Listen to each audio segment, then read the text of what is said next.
Mandakini, thanks for speaking to us. What more do we know about what happened on Tuesday night at this stage? Well, first of all, this murder has just sent shockwaves across the country. Now, according to the police in the state of Karnataka, where the murder took place, these assailants fired 7 bullets at Gauri. Now, 3 of those bullets hit her in the head and the chest. About 15 minutes later, when police arrived at the scene, they found her dead in a pool of her own blood just outside her house.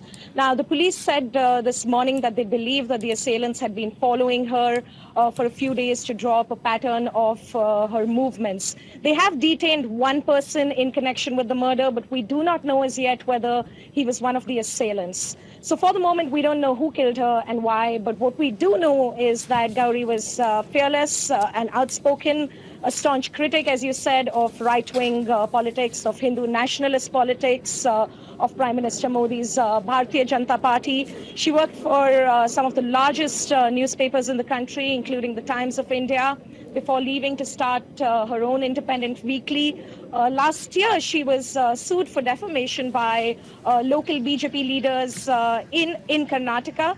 She was sentenced to 6 months in prison, and she was out on bail and appealing that conviction at the time of her murder. Now, you spoke about shockwaves rippling across the country there. What reactions have there been to her murder?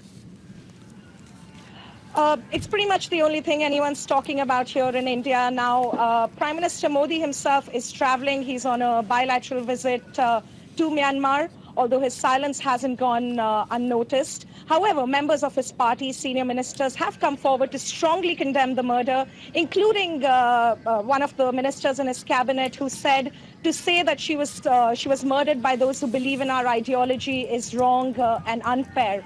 Now, the murder has spurred civil activists and journalist associations. There are protests planned across the country.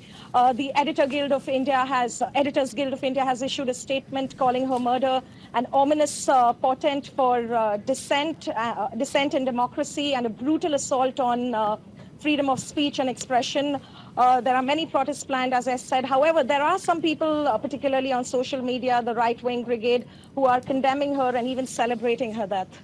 Mandakini, what does this mean for freedom of speech for journalists in India today?